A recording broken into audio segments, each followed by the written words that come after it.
Palmer Freeman Luckey was born on September 19th, 1992 in Long Beach, California, the eldest of 4 children in a devoutly Christian, middle-class household. His father worked as a car salesman who refurbished muscle cars in the driveway. His mother homeschooled Palmer and his 3 sisters under a curriculum that mixed Saxon math, Bible study, and a laissez-faire policy towards self-directed tinkering.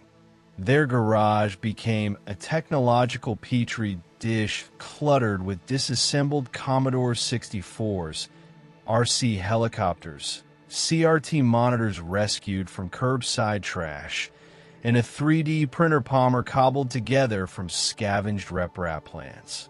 He earned pocket money flipping broken iPhones on Craigslist and wiring solar panels for neighbors, hoarding the proceeds to feed a new obsession: virtual reality headsets from the 1990s that he bought on government surplus auction sites. By 2010, while still in high school, he owned the world's largest private collection of vintage VR hardware. More than 50 headsets from companies like Virtuality, VPL, and Forte VFX1, each dissected to understand why the first VR boom had fizzled. Luckey enrolled in 2010 at California State University, Long Beach, majoring nominally in journalism because the program required the fewest lab prerequisites.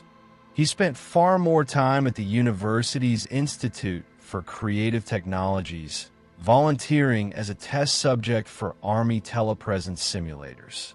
On weekends, he moderated the meant-to-be-seen online forum under the handle Palmer Tech, posting teardown photos and lamenting that every commercial headset suffered fatal compromises: heavy optics, narrow field of view, high latency, prohibitive cost. His solution was brute force iteration. Using $90 liquid crystal shutters from eBay, surplus 5.6-inch LCD panels meant for Samsung camcorders, and duct tape mounted lenses from a Bushnell binocular, he built the first PR-1 prototype in his parents' garage in mid-2011. It offered a 90-degree horizontal field of view, double what Sony's HMZ T1 delivered, at 1/10 the price. John Carmack, the legendary coder behind Doom and Quake, discovered Luckey's forum posts in April 2012. Carmack asked for a prototype, received PR2 by FedEx, and within weeks demoed a hacked version of Doom 3 running on Luckey's headset at the E3 Expo. The line to experience Carmack's rig wound around the show floor, sparking a renaissance of VR interest. Luckey, then 19, dropped out of college and incorporated Oculus VR in July 2012, recruiting Nate Mitchell and Brendan Iride, veterans from Gaikai and Scaleform, to formalize operations in an Irvine warehouse that still smelled of automotive grease from the previous tenant.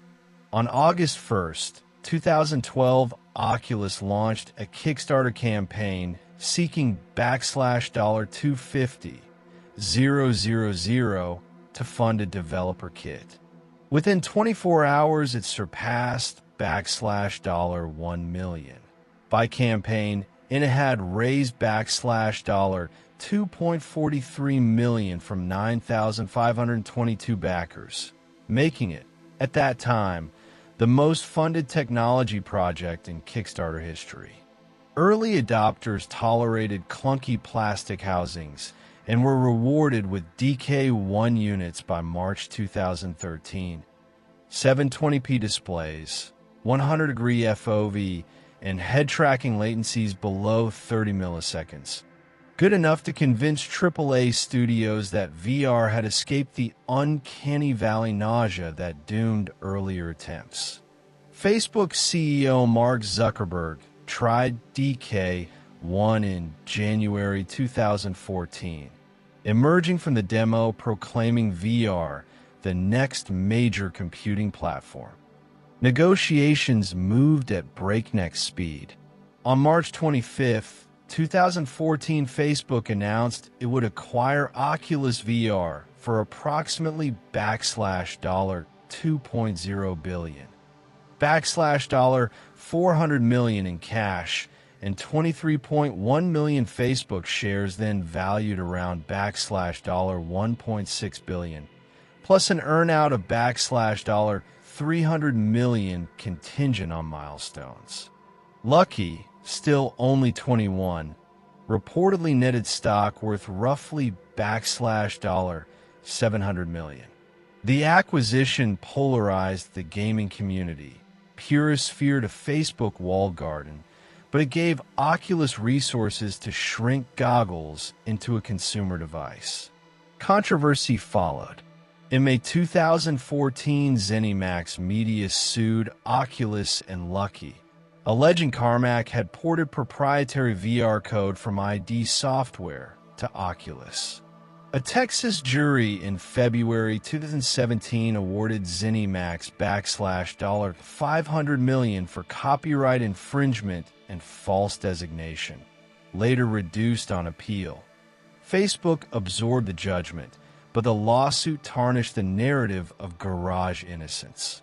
An even louder uproar erupted in September 2016 when the Daily Beast reported that Luckey had donated $10,000 to Nimble America, a pro-Trump political meme group. Critics accused him of funding white supremacist propaganda. Luckey issued a statement apologizing for the distraction, asserting support for libertarian ideals rather than bigotry. Facebook suspended his media appearances, and on March 30th, 2017, Luckey left the company under undisclosed terms. Bloomberg later reported a severance package exceeding $100 million alongside an NDA. Free from Oculus, Luckey pivoted from entertainment to defense. In June 2017, he founded Anduril Industries with former Palantir engineer Trey Stevens, ex-Palantir CTO Brian Schimpf, Google X Alan Magrim, and Oculus hardware chief Joe Chun. Luckey's thesis was that Silicon Valley had ceded national security innovation to Beltway incumbents fixated on cost-plus contracts rather than agile iteration. Named after Aragorn's reforged sword in The Lord of the Rings, Anduril promised to fuse autonomous sensors, LiDAR-equipped drones, and AI-driven command software into what Luckey called an operating system for the battlefield. The flagship product, Lattice, ingests sensor feeds from infrared cameras, 30 GHz radar, and autonomous sentry towers, then renders targets in augmented reality overlays viewable through Microsoft HoloLens or standard tablets. Anduril self-funded initial prototypes. Luckey sank tens of millions of his own fortune, wagering that rapid deployments would spur contracts faster than the Pentagon's traditional 5-year procurement cycles. By 2018, Customs and Border Protection installed Anduril towers along a 22-mile stretch of the Texas border. CBP credited the system with more than 55,000 illegal entry detections in its first year. Critics denounced the technology as a surveillance dystopia. Supporters lauded it as a humane alternative to physical walls. The U.S. Marine Corps tested Anduril's Ghost 4 autonomous drone, capable of 6-hour sorties and AI-directed target identification, in 2020. In January 2021, SOCOM signed a 5-year OTA contract that could exceed $1 billion if all options are exercised. Anduril's valuation surged $1 billion in 2019, backslash $4.6 billion after 2021 Series D, backslash $8.5 billion in 2022, and backslash $12.5 billion after a late 2023 SoftBank Vision Fund-led round. Unlike legacy primes, Enduro retains IP rights and licenses software like a SaaS platform, generating gross margins north of 70% on its latest subscriptions. Luckey's public persona evolved. Still the flip-flop-wearing hardware savant, but now wrapped in national security gravitas.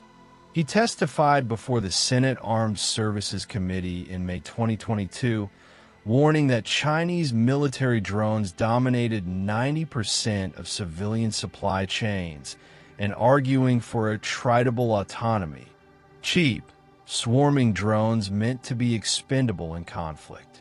In October 2023, Ukraine's Ministry of Defense confirmed deployment of Enduro drones for trenchline reconnaissance, funded partly by a UK export credit facility. Personal life remains Californian bohemian. He lives in a Newport Beach compound filled with pinball machines, a life-size T-800 Terminator statue, and a private dock where he tinkers with hydrofoil surfboards. He married longtime girlfriend Nicole Edelman, a Faulkner Prize-winning fiction writer, in a 2019 ceremony officiated on a decommissioned Navy destroyer. Luckey collects Cold War memorabilia, including an operational LGM, 118 Peacekeeper Guidance computer that he interfaces with Raspberry Pis for fun. Politically, he identifies as hardcore libertarian who believes in peace through strength.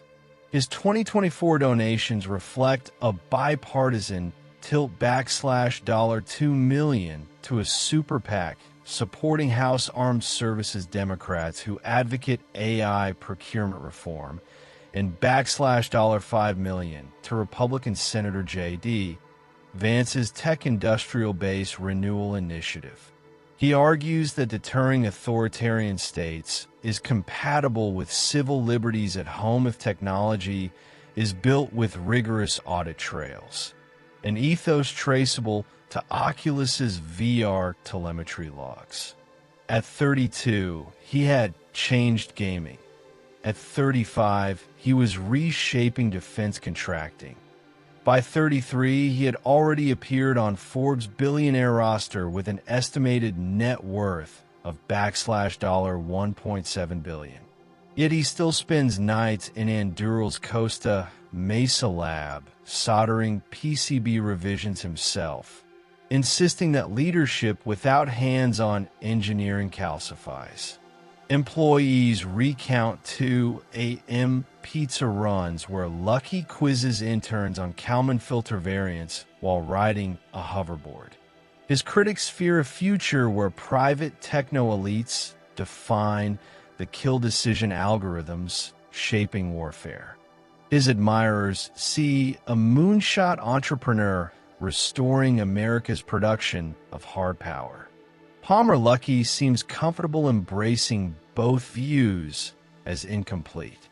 Ever the garage hacker, he frames destiny as a latency problem. Minimize the loop between seeing a frontier and building the hardware to cross it, before incumbents or ideologues have time to argue why it cannot or should not be done.